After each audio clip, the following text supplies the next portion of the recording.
Hi, everybody. This is Todd Creager. Today, my topic is all about how meditation can silence the inner critic. We have this voice inside our head oftentimes that tells us, it's kind of like a running tape. It tells us we're not okay, we're not good enough.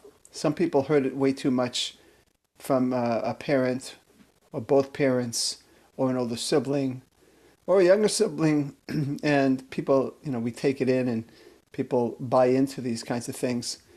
Um, but we do have this inner critic oftentimes that, look, one thing it can do for us is it sometimes could say stop and help you not have a bad decision. That is true. Sometimes it keeps you out of trouble. But really, most of the time, what it really does is it just makes you feel bad about yourself.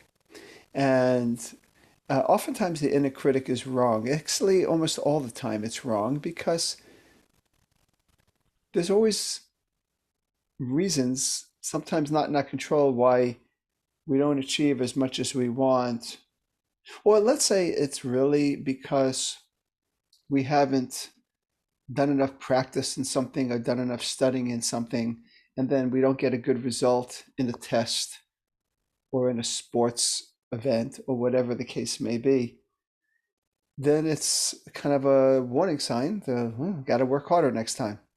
But we don't really need to listen to the inner critic, even in that case, for more than a few seconds. I got the message, goodbye, don't need it. But many of us are just habituated and even conditioned to believe everything that comes out of this critical voice, whose purpose really is trying to keep us popular or safe or get approval or meet some societal standard. The other times it's a problem with the inner critic. It isn't just when we hold on to the inner critic for too long for something we really do need to make changes.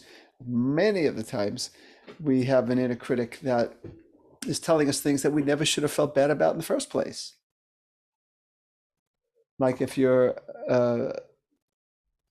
somebody has a different race, a marginalized race that has not gotten the same good treatment as some more privileged um, races, such as white, or uh, people who have uh, bought into an idea that something's their fault when it wasn't.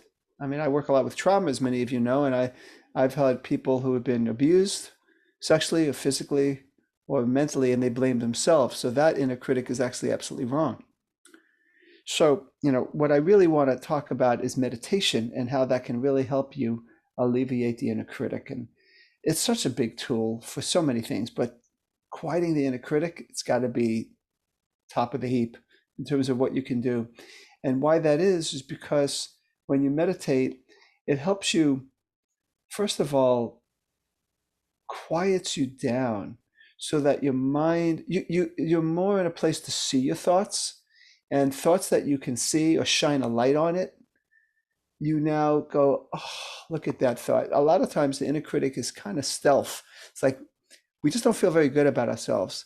Meditation helps us identify even that we are thinking that thought. So that's one thing.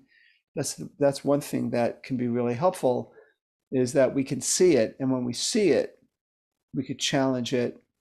We can choose to disregard it.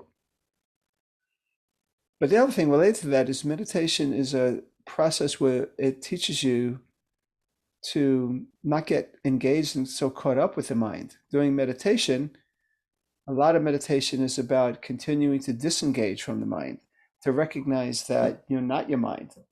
You have a mind, and that mind can oftentimes be helpful, but we're not our mind. And meditation helps us realize that we're not our thoughts. We're not that critical voice. In a sense, you could say we're the space that these thoughts come up in. And meditation helps us, even glimpses that we might get of, oh, yeah. And there's a little separation from our mind and from the thoughts. And along with that is the critical thought. So we get like a different frame of reference when we're meditating. When we're meditating, we're okay. When we're coming from the part of us that's truly meditating, we're okay. This moment is enough, and I'm enough. and I'm okay. And that doesn't resonate with any critical voice. So you have this different frame of reference too. So let's summarize so far. Meditation helps us quiet down our mind so that we could shine a light on that thought and not let it kind of run us. And we end up being a puppet to that inner voice, that critical voice. Instead, when we shine a light on it, we can discard it, challenge it, recognize it, get out from under it. The other thing I just said that it bears repeating is that meditation helps us realize that we're not our mind, and it gives us a little separation from our mind. And we get that sense while we're meditating that, wow, I'm enough. It's like meditation deconditions us from the conditioned mind that includes the critical voice. Well, just to add to that, when we're meditating, oftentimes we're also able to, since it reduces our defensiveness and helps us realize that we're okay, it's easier to make the changes we need to make to learn from our mistakes. And rather than be hard on ourselves, just get on with the business of self-improvement. Being kinder when we weren't kind, studying more when we didn't study. So, the last thing I want to say is meditation just in general does help us perform better. So even though I'm really talking about its direct effect on us with the critical voice and learning to get out from under it and all that, it can help us be more effective in the world. It really can. Slowing down helps us be more creative, less defensive. Oftentimes, it just puts us in a position where we act in ways in accordance to our deepest values and goals. So it kind of gives the inner critic less chance to thrive. So even though that might be the least important of all the things that I've said, it's still important. It can really help us. So I just want to leave you with this.